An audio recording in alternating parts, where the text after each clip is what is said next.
The morning light filtered through the kitchen windows as you moved gracefully around the marble countertops, the deep burgundy silk of your saree catching the golden rays. The intricate gold embroidery along the borders shimmered with each step you took, the fabric flowing like liquid around your form.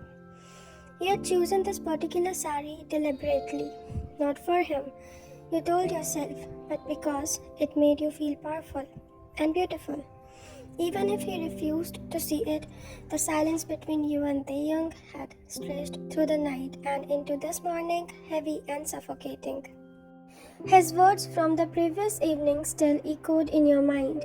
You don't understand the world I live in, Ryan. You never will. The dismissal in his voice had cut deeper than any blade. He had chosen silence in return.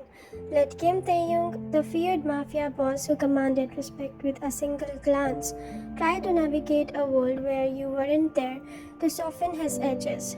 The rhythmic chopping of vegetables became your meditation, each precise cut a small act of defiance.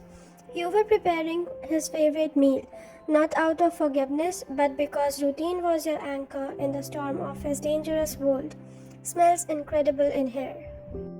The deep voice from the doorway made you pause, your knife hovering over the cutting board. In the reflection of the window, you could see Taeyong's silhouette, but you didn't turn. His presence filled the space like smoke, dark and consuming.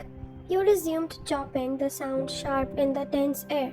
Ryan, his voice carried that particular tone, the one that made his enemies tremble and his allies straighten their spine. But you weren't either of those things. You were something far more dangerous to him. You were his weakness, still you said nothing. You heard his footsteps on the marble floor, felt the heat of his gaze as it traveled over the elegant drape of your sari, the way the fabric hugged your waist before flowing out in the gracefully pleats, the way the backless blouse revealed the curves of your spine, the way you had biased jasmine flowers into your hair. Every detail was torture for him, and you both knew it. The burgundy one, he said, his voice rougher now. You know what does that mean to me? You know, right? His hand stilled on the knife that you handled. Of course, you knew.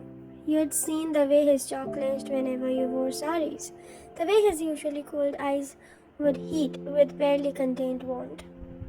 You had seen him grip his whiskey glass tighter, seen him dismiss meetings early just to come home to you. But you wouldn't give him the satisfaction of acknowledgement, not today.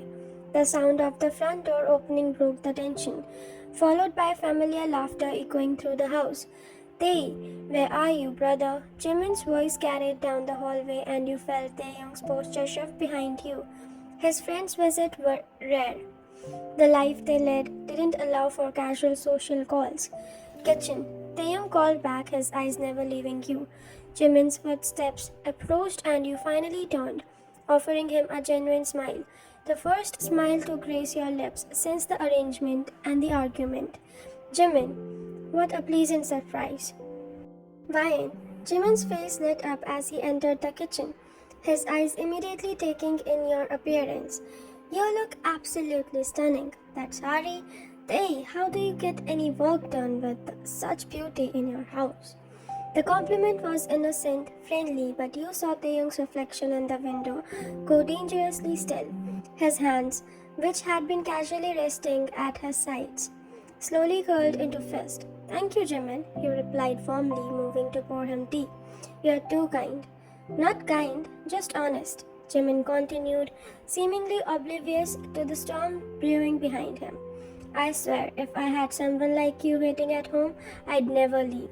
The cup in Taeyong's hand, when had he picked it up, suddenly cracked. The sharp sound made you both Jimin turn around him. Jimin, Taeyong's voice was deceptively calm, but you could see the muscle tickling in his jaw, the way his dark eyes had gone cold as winter nights. We need to talk business. But I just got here, Jimin protested, still smiling. Can't it wait? I was hoping to catch up with Ryan. Maybe stay for lunch? No. The single word carried the weight of absolute authority. Jimin's smile faltered as he finally registered the dangerous tension in the room. His eyes darted between you and Taeyong, understanding drawing and dawning of his features. Of course, he said quickly, when perhaps another time you nodded your head and heart racing as you watched the two men leave. But Taeyong paused at the doorway, his intense gaze finding yours in the reflection once more. We are not done, he said quietly, the promise in his words making your pulse quicken.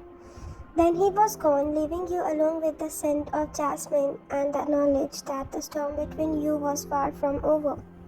20 minutes later, you heard the front door close as Jimin left.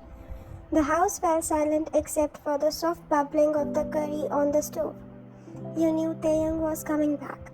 You could feel it in the way the air seemed to thicken, the way your skin prickled with awareness.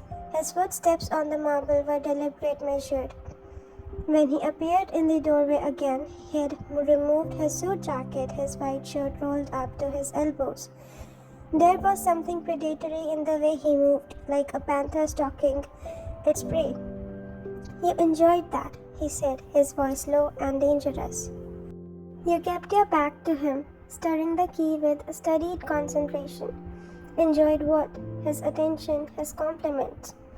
Each word was precise and controlled. The way you smiled at him, I was being polite. You were being cruel. The accusation hung in the air between you. You finally turned to face him, your own anger flaring. Cruel. You repeated, your voice rising. I was being cruel. You're the one who what? He stepped closer, his eyes blazing. Who tries to protect you from a world that would destroy you without a second thought? Who keeps you safe in this house while I handle the blood and darkness, so you never have to? Who dismisses me like I'm a child? The words burst out of you. Months of frustration finally finding voice. Who makes decisions about my life without consulting me? Who treats me like I'm made of glass? Because you are, his control finally snapped. His voice echoing off the kitchen walls. In my world, you are made of glass, Ryan. You are the only pure thing in my life, and I will not let it touch to anyone in our face.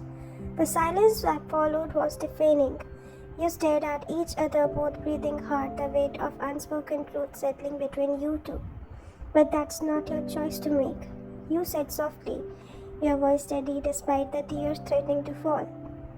You can't love me to keep me locked away. You can't have both.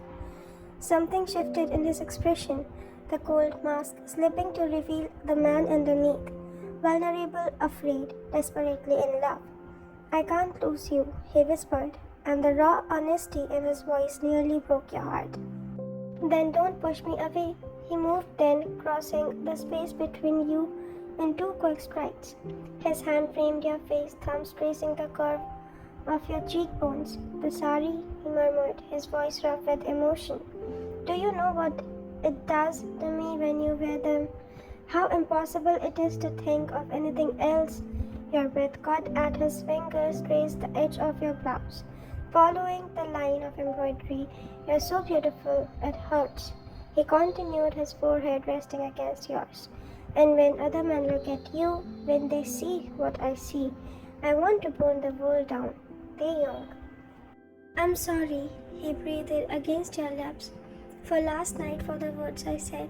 I'm sorry for being afraid of how much I love you. And then he kissed you, soft and desperate, pouring all his apologies and promises into the touch of his lips against yours. You melted into him, your hands fisting in his shirt, feeling the familiar warmth of coming home. When you finally broke apart, you stayed close, breathing the same air. No more walls, you whispered, no more walls. He agreed and sealed the promise with another kiss. The curry continued to simmer on the stove, filling the kitchen with the scent of spices and love, while outside the world continued its dangerous dance. But here in this moment, wrapped in silk and love, and whispered promises, you both were exactly where you belonged to, in arms of each other, under each other's shadow, and that too holding each other's hands.